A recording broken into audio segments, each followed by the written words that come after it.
여러분 안녕하십니까. 경제현장 오늘 시작합니다. 코로나19 신규 확진자가 엿새 만에 700명대로 늘었습니다. 감염 경로를 알 수 없는 비율도 30%에 육박해서 4차 유행 우려가 높은데요. 초미의 관심은 오세훈 서울시장이 제기한 상생 방역입니다. 민생 경제에 필요하지만 걱정도 많죠. 경제와 방역, 과연 동시에 해결할 수 있는 방법은 없을까요? 유튜브 실시간 댓글 의견 남겨주시면 토론에 반영하겠습니다. 경제 현장 오늘입니다.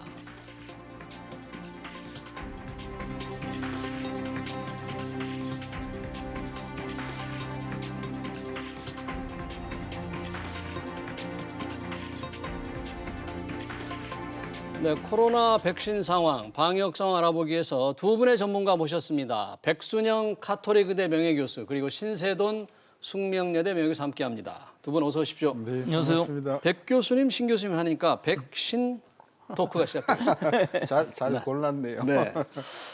자, 백 교수님, 오늘 지금 신규 확진자가 731명. 저는 이게 확진자가 계속 늘어서 지금 걱정하는 4차 유행, 정말 문턱을 넘어서는 게 아닌가 하는 걱정인데 어떻습니까, 지금 상황이? 지금 상황에서 줄어들 효과는 거의 없어 보이고 앞으로도 늘어날 가능성이 훨씬 더 많죠. 2월, 3월 때는 한 두 달에 걸쳐서 400명이었습니다. 하루 확진자 수가. 4월에 들면서 좀 100명 이렇게 늘어나기 시작하더니 드디어 4월 8일에는 700명까지 올라갔고요. 예. 오늘 한 일주일 만에 또 731명 뭐 이렇게 올라갔는데 네. 문제는 이 상황이 굉장히 심각한 부분이 감염 재생산 지수가 1.12에다가 감염 경로 불명이 28명. 서울 수도권에서 임시선별검사소에서만도 140명의 환자들이 무증상 감염들로 확진이 되고 있어요. 또 지역사회에 있어서의 해외로부터 전파되는 그 변이주들, 전파력이 굉장히 강하다고 볼 수가 있거든요. 이것들이 얼마나 확산되고 있는지 현재 알 수 없는 상황이기 때문에 이 환자 수는 상당히 장기간에 걸쳐서 늘어날 경향을 보일 수밖에 없습니다. 우리 방역 통제가 지금은 확실하지는 않은 상황이거든요. 예. 재생산 지수가 1.12인데 1.12. 강원을 제외한 전역에서 2를 넘어가고 있는 상황이기 때문에 전체적으로는 늘어나는 추세라고 볼 수가 있는 것이죠. 네. 또 한 가지 좀 강조해야 될 부분은 예. 사실은 이렇게 환자 수는 많이 늘고 있지만 희망적인 부분이 있습니다. 뭐죠? 지금 오늘 나온 위중증 환자 수만 해도 어제보다 하루 한 명이 줄어서 100명이에요. 이게 지금 줄기가 어려운 상황인 것이 예. 하루에 700명씩 계속 나오고 예. 벌써 두세 달 전에도 400명이라는 환자들이 나왔었는데도 불구하고 위중증 환자는 줄어들고 있다는 것은 굉장히 희망적인 것이죠. 또 다행스러운 일이다. 사망자인 경우에 있어서도 지금 한 자릿수로 유지하면서 예. 치명률도 계속 감소하고 있습니다. 물론 치명률이 감소하는 부분은 분모가 확진자 수가 늘어나기 때문에 감소하는 부분은 있지만 네. 이 지속적으로 감소한다는 부분은 사실은 사망자가 그다지 많이 나오지 않는다는 걸 뜻하기 때문에 그래요? 확진자 발생 수에 비해서는 위중증이라든지 이 사망자 수가 상당히 적다는 것은 우리 요양병원 요양시설들의 일단 대규모 접종들 초고위험군의 예방 접종들이 이미 완료가 되었고 거기에 종사자분들도 다 접종을 받았기 때문에 이 효과가 일부 나오는 것으로도 보이고요. 벌써 이 선제 검사를 통해서 이런 요양병원들의 방역은 잘 되고 있는 상황이라 집단 발생이 일어나지 않는 것이 항목하고 있는 것으로 보입니다. 예. 신 교수님, 교수님도 저 좀 생각이 다른지 어떨지 잘 모르겠는데 저는 걱정을 많이 했는데 지금 백 교수님 보니까 위중증 환자가 좀 준다, 사망자가 준다, 희망이 있다 그러는데 너무 조금 희망적으로 말씀하신 게 아닌가 뭐 저는 이제 네. 그 통계학적으로 예.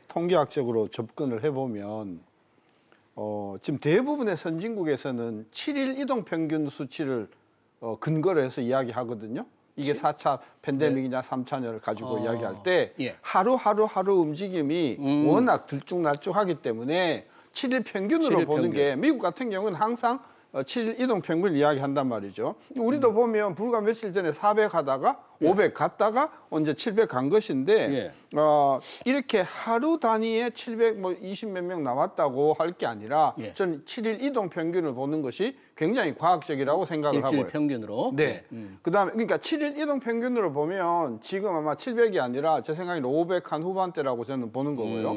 그다음에 두 번째로는 예. 이게 우리 1차 팬데믹이 왔을 때가 작년 그 초거든요. 네. 꼭 요맘때쯤 조금 작년 3월쯤 되는데 그때 한 800명, 900명 정도 나왔었어요. 1차 대유행이. 예. 그러면 작년 3월하고 지금하고 계절도 비슷하고 모든 것이 비슷하지만 한 가지 다른 거는 뭐냐면 1년 동안 사람들이 굉장히 그 팬데믹에 대한 여러 가지 습관성으로나 또는 준비를 잘 하고 마스크 잘 하고 그랬단 말이죠. 예. 그러면 작년 3월하고 지금하고 계절면이나 모든 것을 비교해 봤을 때 작년에 800, 900명까지 이번에 갈 것인가? 저는 그런 차원에서 이게 아까 이제 우리 교수님은 이게 굉장히 그 확산될 수 있다고 본다고 네. 하지만 예. 저는 우리 국민들의 그동안의 어떤 그런 그동안의 학습 효과로 보면 이게 작년 3월 같이 800명, 900명까지는 가겠는가? 네. 저는 그런데 조금 더 두고 봐야 되고 예. 이제 오기 전에 1차 팬데믹, 2차 팬데믹, 3차 팬데믹의 이 커브를 보니까 예. 이번 커브가 굉장히 완만해요. 늘어나는 커브가 1, 2, 완만하다? 3차보다는 그래요? 훨씬 더 완만해요. 제가 그걸 속도를 계산하려다 하다가 무슨 뜻입니까? 안 하고 완만하다는. 말았는데 그러니까 이거는 뭐냐 하면 그동안의 그 거리두기나 마스크나 우리나라 같은 경우는 아직 백신의 효과가 있다고 말하기는 조금 어려운 단계니까 그렇죠.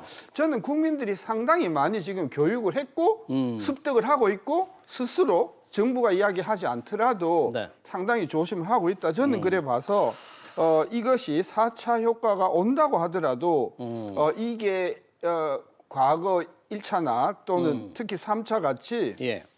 1000명대까지 가는 그런 쪽으로 가지는 않지 않겠는가? 좀 더 두고 보자는 생각. 뭐 저는 그렇게 한 가지 반론을 좀 예. 드리겠습니다. 네. 지금 말씀하신 부분이 굉장히 희망적으로 들리기는 하는데 예. 사실은 1차, 2차, 3차 이렇게 점점 가면 갈수록 베이스라인이 점점 높아지고 있습니다. 1차 때에는 10명 아래였었던 것이 이 3차가 지나가면서는 3,400명대로 줄어들지 않고 있는 것이거든요. 사실은 2차, 여름이 지나면서 3차 유행이 시작할 때도 100명대였어요. 11월 중순이. 그리고 8,900명이 이렇게 나온 게 아니라 한꺼번에 올라갔다가 떨어지질 않고 계속 유지하고 있는 것이거든요. 지금 최대치가 12월 25일에 1,241명입니다. 네. 그런데 이게 한두 달 지나면서 떨어지긴 했는데 밑으로 가지를 못하고 우리가 제압을 못했다는 뜻이거든요. 누적적으로 계속 지금 들어가고 그렇죠. 있는 3, 400명에서 지금 올라가고 예. 있다는 것은 4차 대유행이라는 게 일어난다면 1,200명, 2,000명 수준이 아니라 그렇죠. 2, 3,000명씩 올라갈 수 있다는 네, 것인데 알겠습니다. 이렇게 있을 때의 위험성이라는 것은 우리는 역학조사 능력이 여기를 따라가지 못할 수가 있습니다. 지금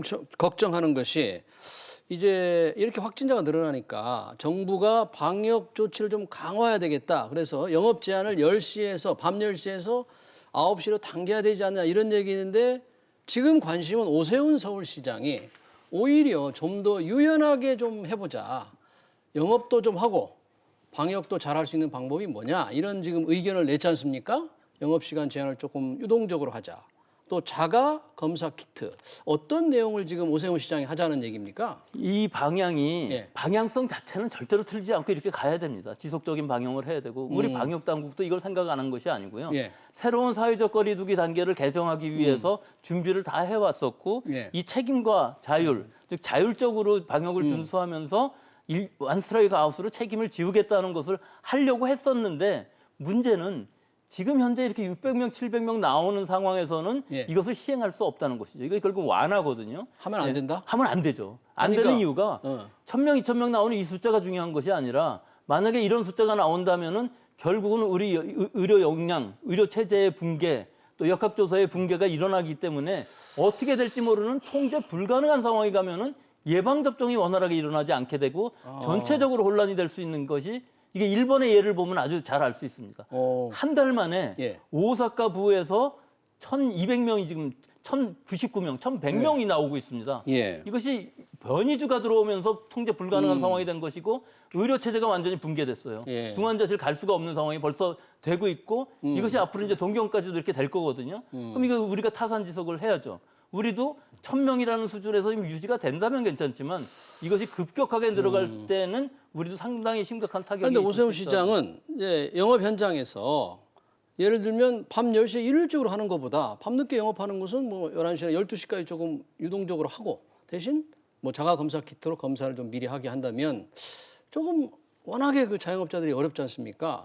좀 설득력이 있지 않나요? 그게 안 저는 됩니까? 그 부분은 별로 설득력이 없어 보이는 그래요? 것이 이런 다중 이용 시설에서의 진단 키트를 가지고서 검사를 할 수 있느냐 과연 자발적으로 하는 것은 내가 원할 때 사실은 검사를 하는 것이기 때문에 철저하게 검사를 하겠지만 실제로 유흥업소들이라든지 혹은 노래방 같은 데에서 들어가기 위해서 검사를 할 때에는 검사 자체가 소극적이 될 수밖에 없습니다. 검사를 하는 주체도 그렇고 그 검사를 받는 사람도 그렇고 자기 자신 보고 하라고 해도 대충 할 수밖에 없는 것이거든요. 예. 검사 자체가 정확도라든지 민감도가 떨어지는 데에다가 이것이 소극적으로 진단검사가 검체가 채취됐을 때에는 전혀 의미가 없고요. 여기에는 위양성도 많이 있습니다. 음성인데 가짜로 나오는 사람들은 과연 그 밤중 시간에 어떻게 할 것이냐. 밤에 어떻게 할 거냐? 또 실제로 거기서 양성이 나왔다 그러면은 그 주변에 있던 사람들은 다 어떻게 할 것이냐. 그 한 사람만 못 들어가게 될 것이냐는 문제가 생기지 않겠습니까? 그러니까 현실적으로 활용될 수가 없다. 현실적으로 이런 부분에서는 적용하기 어려운데 사실 많이 사람들이 모여 있는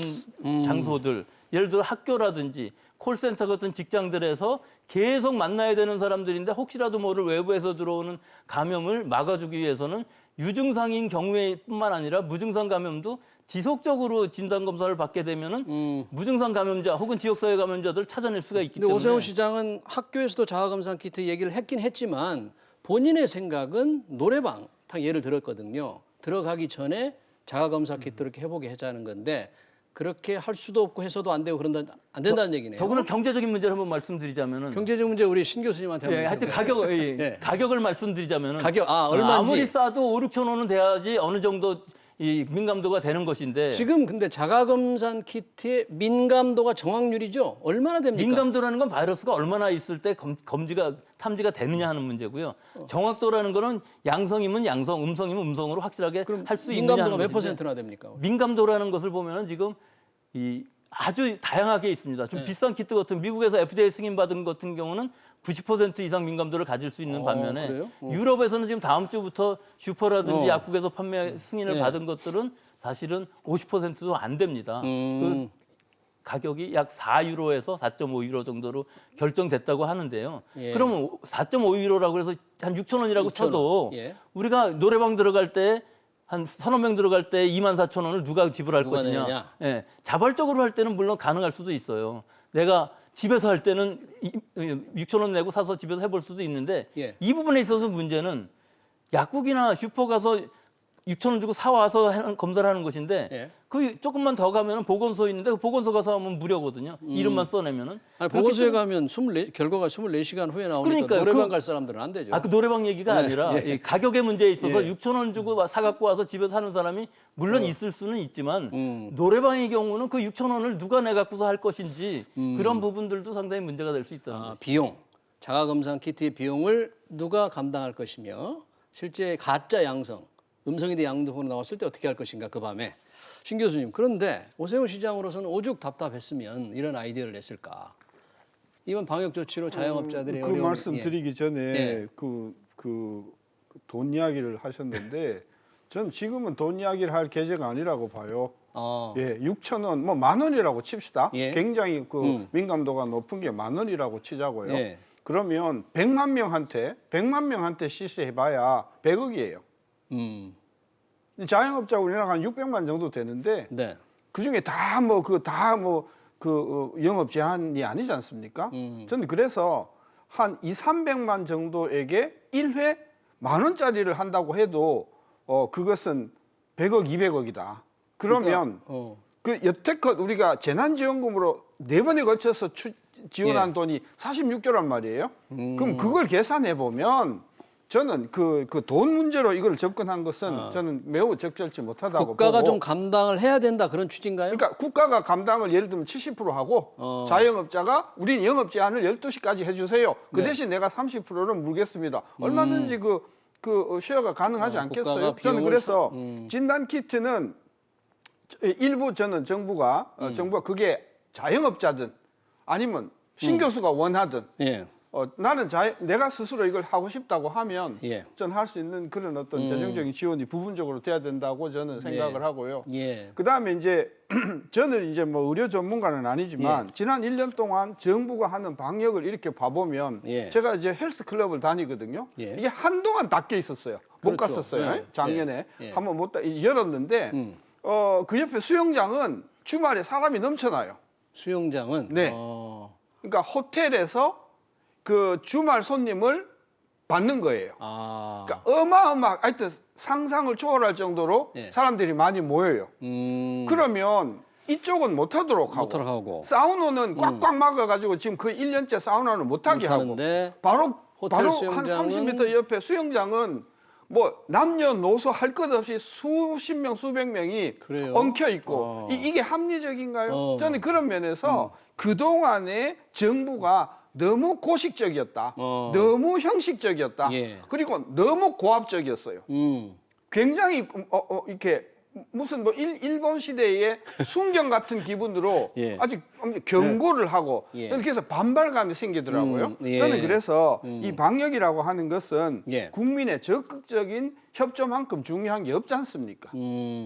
그런 협조를 자영업자들에게 얻어내기 위해서는 좀 더 유연한 이런 수가 필요하다. 하고 그다음에 제 생각에는 정부 특히 보건복지부의 현장에서 이것을 주도하는 행정관보다도 예. 장사를 하시는 분이 훨씬 더 좋은 방법을 알고 있다고 생각해요. 영업을 해야 되니까 네. 그분들이 더 좋은 방법을 생각할 우리 수 학교 있다? 식당에 가면요, 예. 이거 이제 칸막이를 해놨더라고요. 칸막이도 돈이 많이 드니까 플라스틱으로 엉성하게 해놨어요. 예. 제가 만약에 보건복지부라고 하면 네. 식당이 불가피하다고 하면 칸 높이가 지금 한 1m 정도밖에 안 되잖아요. 예. 그죠? 이거 2m, 3m로 못 올리나요?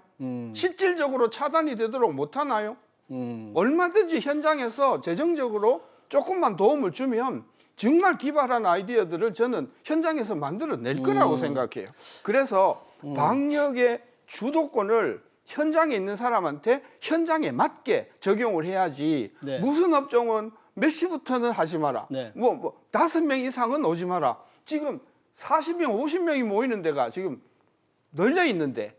주말에 백화점을 가보니까 바글바글. 그러니까요. 그러니까 이게 앞뒤가 맞나요? 예. 그래서 특히 정부가 푸는 것을 보면 이것도 또 대기업 중심으로 풀고 영세 자영업이 어렵게 이렇게 푼다는 그런 어떤 피해 의식을 많이 갖고 있어요. 저는 그래서 현장의 의견을 적극 듣고 현장에 기발한 아이디어를 정부가 반영을 해서 재정 지원을 하는 네. 이런 쪽으로 가야지. 예. 무조건 그리고요, 아까 잠깐 나왔는데요. 예.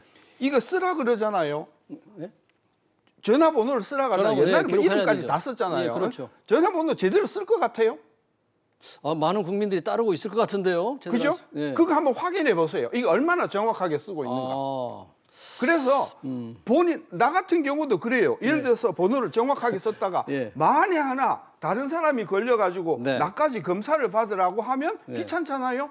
당연히 나는 전화번호를 제대로 안 쓸 충분한 인센티브가 생긴단 말이죠. 그러시면 안 아까 됩니다. 그래서 진단 키트 네. 들이대면 네. 뭐 그냥 안 걸리기 위해서 네. 한다고 하는 그런 모럴 해저들을 이야기하자면 네. 이게 명부를 쓰는 것조차도 저는 그것도 매우 따라서 명부 쓰지 말고 네. 차라리 그 뭡니까 요즘 그 갖다 들이대는 거 요즘 있잖아요. 많이 하죠. QR코드. 예? QR코드도 많이 하고 그걸 의무화하고 하면 있어요. 그러니까 네. 그거 아직도 예. 안 하는 데가 굉장히 많습니다. 네. 지금 현장에. 지금 굉장히 논란이 되는 게 이제 자가검사 키트인데 백 교수님, 이 자가검사 키트라는 게 저희 일반인들이 그냥 이렇게 하면 정확하게 검출을 할 수 있습니까? 그게 민감도가 굉장히 떨어질 수밖에 없습니다. 예. 즉 비인두 안에까지 집어넣어서 검체를 채취하면 상당히 바이러스 농도가 높은 데 예. 비해서 비강, 코 속에서 하면은 상당히 좀 떨어지고요. 예. 더 중요한 것은 침을 갖고 하는 경우도 많이 있습니다. 침으로? 신속 진단 키트는요. 굉장히 편하죠. 예. 침은 근데 약 10분의 1 정도 바이러스 양이 예. 줄어들기 때문에 민감도가 그만큼 떨어지는 것이죠. 하지만 연습을 하면은 충분히 비강에서부터 검체를 채취할 수가 있기 때문에 자가 진단 키트는 해외에서는 일상화되어 있는 것은 사실입니다. 근데 왜 해외에서는 조금 일상화되어 있는데 우리나라에서는 왜 그게 사용이 안 되고 사용을 안 하고 있었습니까? 그건 유행 상황이 다르기 때문에 그렇죠. 유행 미국이나 그쪽으로 유럽 많이 같은 되니까. 경우에는 이 단위 자체가 예. 우리가 아무리 방역을 못한다 할지라도 우리나라에서는 사실 만연되어 있는 상황이 아니거든요. 근데 해외의 경우에 있어서는 만연되어 있는 상황에서 예. 그 신속 진단 키트라는 개념이 분명히 필요했던 부분이 있고요. 우리로서는 지금 PCR 역량이 굉장히 높기 때문에 네. 굳이 진단을 선제적으로 한다면은 네. PCR 진단을 하면 되는 것이고요. 사실은 그 영업 제한이라는 부분들도 가능하면 풀어주는 것이 좋습니다. 하지만 지금 이 시기가 아니어야 된다는 것이 지금 전제라고 할 수가 있는 거죠. 지금 풀면 안 된다. 풀면 안 되는 이유가 지금이 너무나 위험한 너무 위험한 숫자입니다. 상황이니까. 여기서부터 넘어가게 되면 통제가 불가능하다는 것이 문제죠. 그래요. 근데 국내에서 진단 키트를 만들어서 수출하고 지금 있지 않습니까? 그런 데도 있죠. 어때요? 예, 많이 있습니다. 회사들이 한 10군데 정도는 아마 진단키트를 만들어서 해외로 네. 수출을 하고 있을 것으로 보이는데 국내에서 승인 신청을 한 경우는 없고요. 사실은 국내에서도 신속진단키트 자체는 있습니다. 의사가 검체를 채취해야 되는 것은 2개가 승인을 받았는데 지금 의사만. 얘기하는 것은 약국이나 예. 혹은 슈퍼에서 사서 임신진단키트처럼 집에서 자가로 할 수 있느냐 하는 키트를 이 허가를 해줘야 되는데 이건 신청한 회사가 한 군데도 없습니다. 아직까지는. 이 민감도를 맞추면서 가격을 맞추기는 아마 쉽지 않아 보이기 때문에 이 식약처의 엄격한 기준을 넘어가는 회사는 아마 지금으로 봐서는 네. 제한적으로 보입니다. 백신으로 한번 넘어가 보겠습니다. 오늘 나온 뉴스 존슨앤존슨사의 얀센 백신이 이 혈전증으로 접종이 중단됐다는 뉴스가 전해졌지 않습니까? 이게 어느 정도 상황이 심각해서 이런 판단이 내려졌을까요? 심각하다기보다는 얀센의 장점들이 여러 가지가 있었는데 예. 얀센도 역시 아스트라제네카와 마찬가지로 아데노바이러스 벡터를 기반으로 하기 때문에 이 혈소판 감소를 동반하는 이 혈전증이 충분히 가능성이 있었어요. 그래서 열심히 모니터링 해본 결과 예. 685만 명이 미국에서 접종을 받았는데 네. 그중에 6명이 확인이 되었습니다. 6명, 예, 근데 685만 명 중에서 6명, 6명이 100만 명 중에 1명입니다. 아주 낮은 거 아니에요? 아주 낮으면서 예. 전부 여자고 18세에서 48세 사이로 고령자는 없습니다. 이거 근데 접종을 중단시켰습니까? 만약을 위해서죠. 더구나 한 명이 사망하고 한 명은 위독합니다. 이 얘기는 사망을 하고 위독하다. 이 얘기는 이 사망률로 따지면 20% 정도 되는 것인데요. 사실 유럽에서는 갑자기 당했기 때문에 이 질병이라는 것에 대한 자세한 정보들을 모르고 있다가 사망할 수가 있었는데, 즉 진단이 빨리 안 되었을 경우 사망할 수가 있는데 미국에는 사망률이 굉장히 높은 거네요. 6명 원래 중에서? 이건 이 혈전은 굉장히 희귀한 혈전입니다. 일반적으로 생기는 혈전이 아니고 예. 혈소판이 감소가 된다는 것은 사실은 출혈이 된다는 얘기시지 혈전이 만들어지는 건 아니거든요. 그런데 이 혈소판이 갑자기 감소되면서 이게 좀 과잉된 면역 반응에 의해서 백신에 의해서 어떤 네. 사람이 그런 상황이 될 수가 있는 특이한 증상이죠. 그래서 100만 명에 1명 정도인데 그래요? 이것을 사망에 이르기까지 진단에서부터 치료까지가 완전히 이루어지지 않았다는 얘기는 아직도 이 진단까지는 몰라도 이 치료 방법이 확실하게 확인되어지지 않았다. 즉 항응고제를 투여하면은 물론 좋아질 수는 있겠습니다만은 이 질병의 경우는 항응고제도 선택적으로 사용해야만 되는 것이고 새로운 치료 방법이 분명히 확립되어야만 이 부작용을 지금 해결할 수 있는 부분이고요. 그럼 치료 방법 없이는 접종이 재개될 가능성이 좀 낮습니까? 뭐 그렇지는 않습니다. 그렇진 않아요? 지금 이 확률 자체가 젊은 층이고 진단이 전조 증상이 있기 때문에 이 예를 들어서 머리가 계속 아프다든가 시야가 흐려진다든지 흉통이 생긴다든지 또는 복통이 생긴다든지 다리가 아프다든지 뭐 여러 가지 혈전이 생기면서 혈소판이 감소되는 혈소판 수치를 금방 측정할 수가 있거든요. 그러니까 진단은 빨리 할 수가 있는데 예. 과연 그럼 이 진단이 나왔을 때 어떻게 치료하느냐에 대해서는 아직까지 확실하지 않은 부분이 있습니다. 그러면 우리나라가 이 얀센 백신을 2분기에 600만 명분을 들여오기로 했잖아요.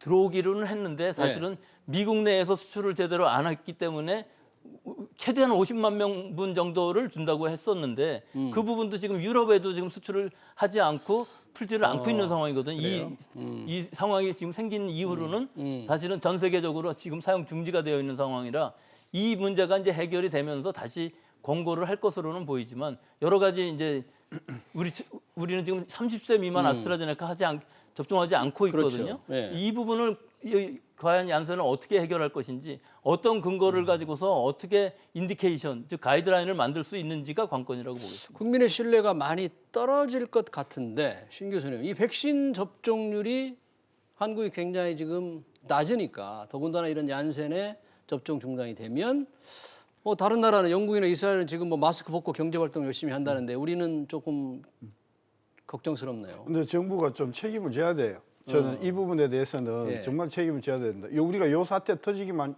전에만 해도 예.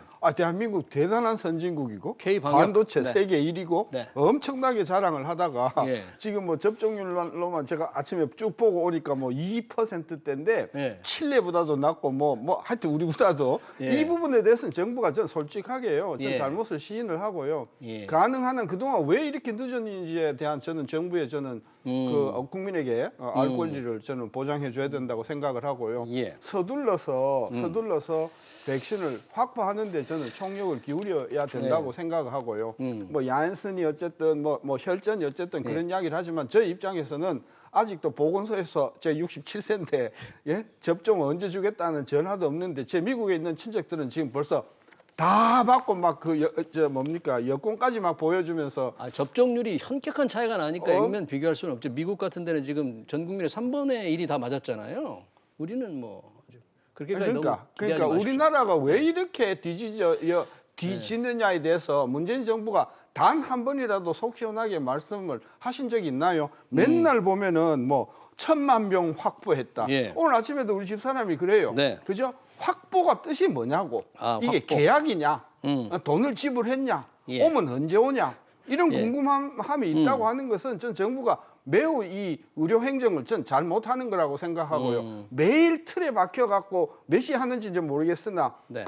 노란 옷 입고 나와가지고 그 이야기 좀 그만하시고요. 지금 치사율이 얼마나 줄어들었다. 네. 국민 여러분 너무 그렇게 걱정 안 하셔도 된다.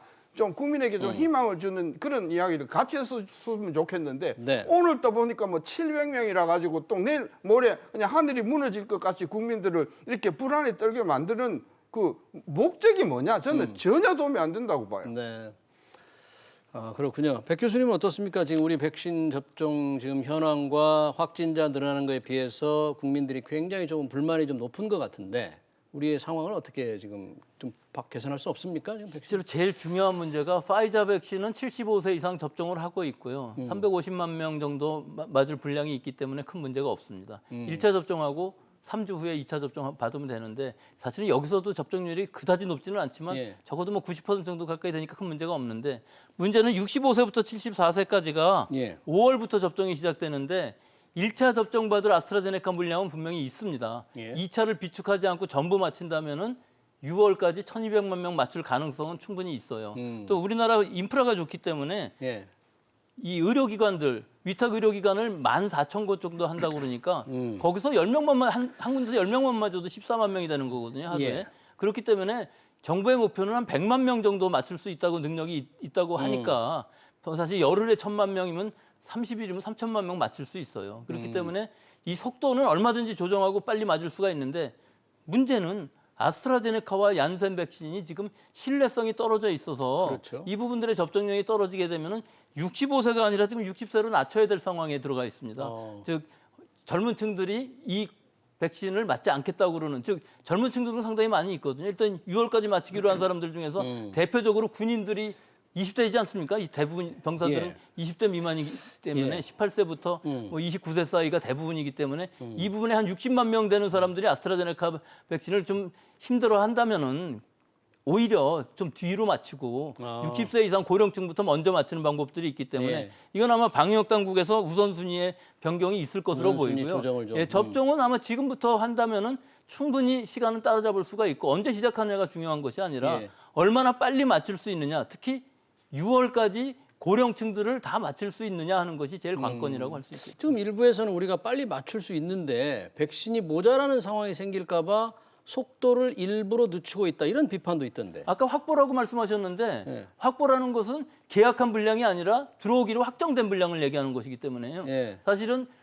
900만 명분 정도가 확정이 되어 있습니다. 그런데 아스트라제네카는 2번 맞을 것을 네. 한 번에 땡겨서 맞춘다면 1,200만 명분이 숫자상으로 가능한 것이기 때문에 접종 속도에 대해서는 걱정 안 하셔도 될 것으로 봅니다. 속도에 대해서 우리가 충분히 능력이 있다. 신 교수님 마지막으로 이 접종에 대한 사과는 뭐 정부 할지 안 할지는 모르겠습니다만 이 경제를 좀 활성화시키기 위해서 뭔가 좀 더 노력할 수 있는 일은 우리 정부가 뭐를 좀 해야 될까요? 아까도 이야기했지만 자영업자 목을 너무 오래 쬐어요. 자영업자의 목을 너무 오래 쬐기 때문에 이분들이 거의 지금 담벼락에 가 있는 상황이기 때문에 그분의 어려움도 들어주면서 그분들이 생각하는 방역 방법이 뭔가 거기에 정부가 귀를 기울여서 탄력적으로 아주 효과 있게 저는 접근하는 것이 매우 필요한 때라고 봐서 자꾸 뭐 5인 이상은 뭐 3주 뒤까지 연장한다 이거 좀 그만 이야기했으면 좋겠다 하는 그런 심정입니다. 네, 잘 알겠습니다. 코로나 확진자 방역 관련 백신 토론을 마치겠습니다. 백순영 가톨릭 의대 명예교수 그리고 신세돈 숙명여대 명예교수였습니다. 고맙습니다.